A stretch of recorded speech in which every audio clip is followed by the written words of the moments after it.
चालू था, मैंने गलती से कर दिया। ओके कोई बात नहीं, ये लिख लिए क्या, मिटा दिया जाए। Rest and motion are related concept. अब बात करेंगे जो काइनेमेटिक्स के पैरामीटर है। पैरामीटर क्या क्या होता है, जो अगर मान लो पैरामीटर का बात करते हैं, मान लो एक बॉय है, ओके, ये इधर जा रहा है, तो इसके पास क्या क्या होगा, पहली बात डिस्टेंस कवर करेगा, दूसरा डिस्प्लेसमेंट, डिस्प्लेसमेंट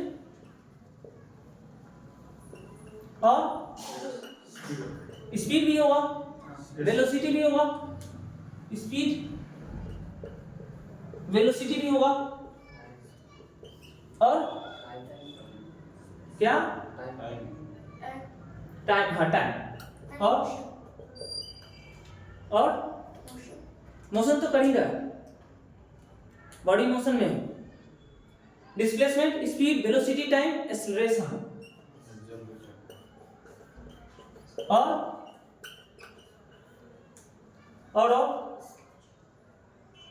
और बताओ कैसा मोशन है, डायरेक्शन नहीं, पाथ ऑफ मोशन, जिसे हम लोग ट्रेजेक्ट्री बोलते हैं।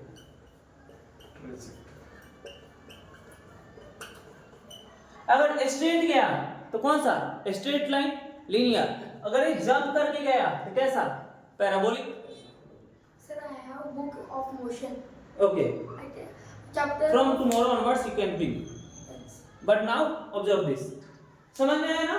तो हमें क्या क्या पूछा जाएगा, बॉडी डिस्प्लेसमेंट कितना कवर किया, स्पीड क्या है, वेलोसिटी क्या है, how much time it takes, acceleration क्या है, ट्रेजेक्ट्री ऑफ मोशन कैसा है, किस पाथ का मोशन परफॉर्म कर रहा है, स्ट्रेट लाइन है, लीनियर है, कर्वलिनियर है, या प्रोजेक्टाइल मोशन है, 1D मोशन है, 2D मोशन है, 3D मोशन है, this type of motion, this is body performing. Understand? Okay, तो बस हमें यही चीज पढ़ना है, इतना ही चीज। डिस्टेंस पॉजिटिव है कि नेगेटिव है, ग्राफ कैसा है, और वन मोर थिंग्स, ग्राफ।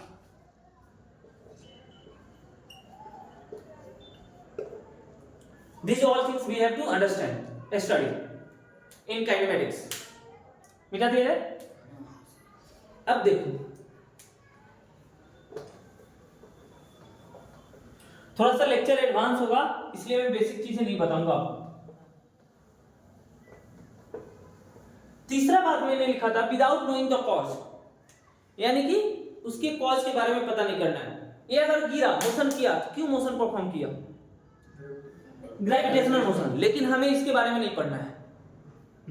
हमें बस ये पढ़ना है कि इसका स्पीड क्या है, टाइम कितना लिया फॉल होने में, कैसा पाथ था, एक्सेलरेशन क्या था, वेलोसिटी क्या था, इनिशियल वेलोसिटी क्या था, फाइनल वेलोसिटी क्या था, ये सब पढ़ना है। लेकिन क्यों गिरा, क्या कारण है गिरने का, ये सब हमें जानना ही नहीं है। ये सब हम कब जानेंगे, डायनेमिक्स में, जब हम डायनेमिक्स स्टडी करेंगे। काइनेमेटिक्स में विदाउट नोइंग द कॉज, कारण क्या है मोशन का, वहां पे मिठाई रखा है या क्या रखा है, किस कारण जा रहा है, ये सब नहीं पूछा जाएगा। Only acceleration, velocity, displacement, time, trajectory, path of motion. आया? चलो अब बात करते हैं डिस्टेंस और डिस्प्लेसमेंट का। कोई भी चीज मोशन कर रहा है तो क्या कवर कर रहा होगा, डिस्टेंस कवर कर रहा होगा, या कुछ बॉडी डिस्प्लेस हो रहा होगा। अगर मान लो सबसे पहले डिस्टेंस क्या करेगा, डिस्टेंस लिखना, तो कैसे डिफाइन करोगे, व्हाट इज डिस्टेंस? डिस्टेंस क्या होता है?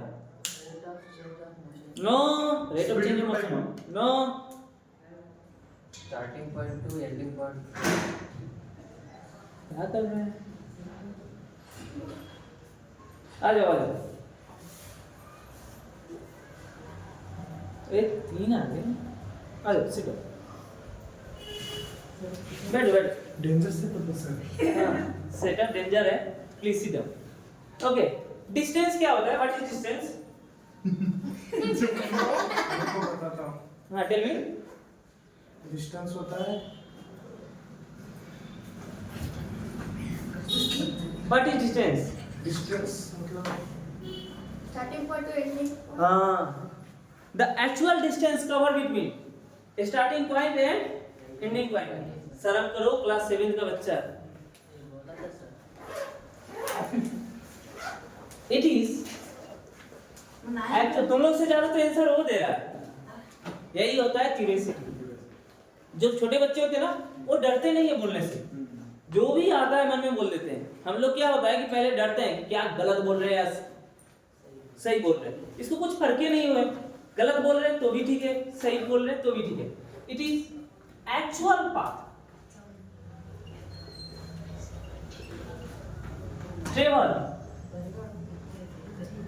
ट्रेवल एक और word between two distance initial and final point, between 2 points. ये यूनिट मैं नहीं लिखवाने वाला हूं. पहली बात, यूनिट क्या होता है, मीटर होता है, किलोमीटर, ये सब कुछ नहीं. केवल हम लोग एडवांस क्वेश्चन लगाएंगे. ओके, पूरा जी लेवल के क्वेश्चंस हम लोग लगाएंगे. बस इसलिए बता दे रहा हूं क्योंकि आपको थोड़ा सा आइडिया होना चाहिए.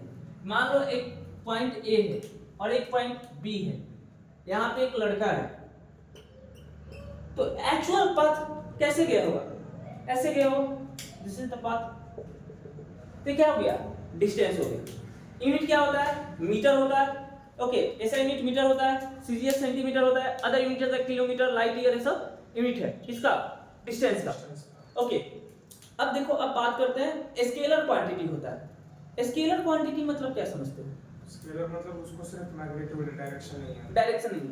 चलो, करंट भी तो स्केलर है, लेकिन उसके पास डायरेक्शन होती है. क्यों? एक्चुअली ये नॉर्मल अलजेब्रा इसमें ऐड कर दिया जाता है. स्केलर क्वांटिटी में हम मैथमेटिकल अलजेब्रा यूज कर सकते हैं.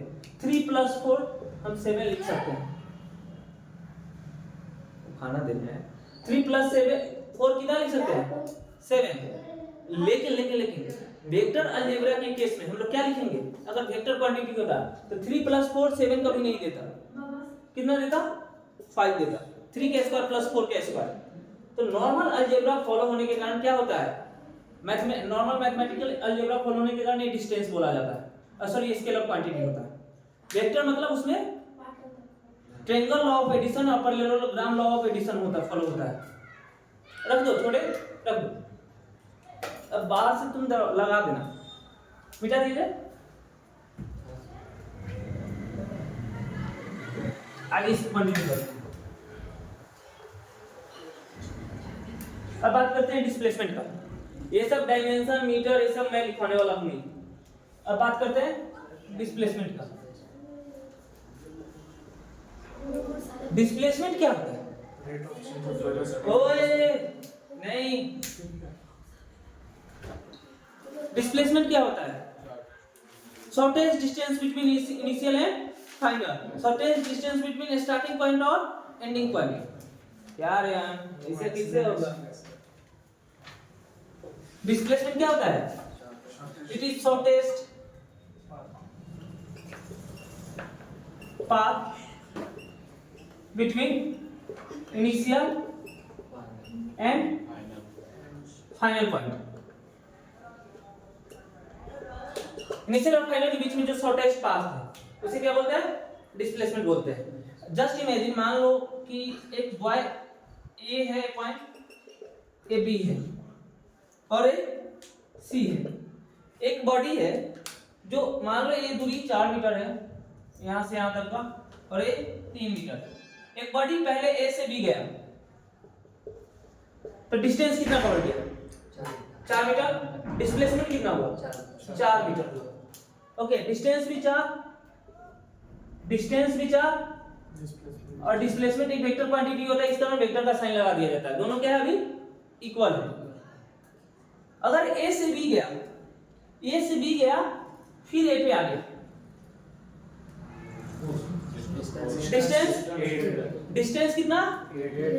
ए से, देखो, ए से बी गया है, फिर बी से ए रिटर्न आ गया है, तो डिस्टेंस कितना? 8 मीटर. 4 जाने में 4 आने में 8. डिस्प्लेसमेंट कितना? इनिशियल वहीं पे है, फाइनली वहीं पे है. अब ए से बी गया और फिर सी के पास आ गया। देखो कैसे, A B A and C, distance कितना कवर किया? 11 4 8 और 3 नो 11, इट्स a 3 11 ओके। और displacement -3 because it's a starting point, ठीक है। ये वो क्या गया, निगेटिव डायरेक्शन में गया, तो माइनस का 3। एक बात बताओ, यहां से हम तीन चीजें कंक्लूड कर सकते हैं। तीन चीजें हमें मिला। पहला क्या मिला? पहला हमें क्या मिला? डिस्टेंस और डिस्प्लेसमेंट इक्वल हो सकता डिस्टेंस और डिस्प्लेसमेंट क्या हो सकता है? इस केस में डिस्टेंस और डिस्प्लेसमेंट है इक्वल। दूसरा में दूसरा में डिस्प्लेसमेंट 0 हो सकता है और डिस्टेंस कभी पॉजिटिव, हमेशा पॉजिटिव रहेगा। दूसरा में डिस्प्लेसमेंट क्या मिला? 0, लेकिन डिस्टेंस कितना मिला? 8। तीसरा में डिस्प्लेसमेंट नेगेटिव हो सकता है पर डिस्टेंस नहीं हो सकता। डिस्टेंस ऑलवेज पॉजिटिव होगा। तो लिखा जाता है, एक बात मैं लिखता हूं, distance is always greater than equal to mod of displacement।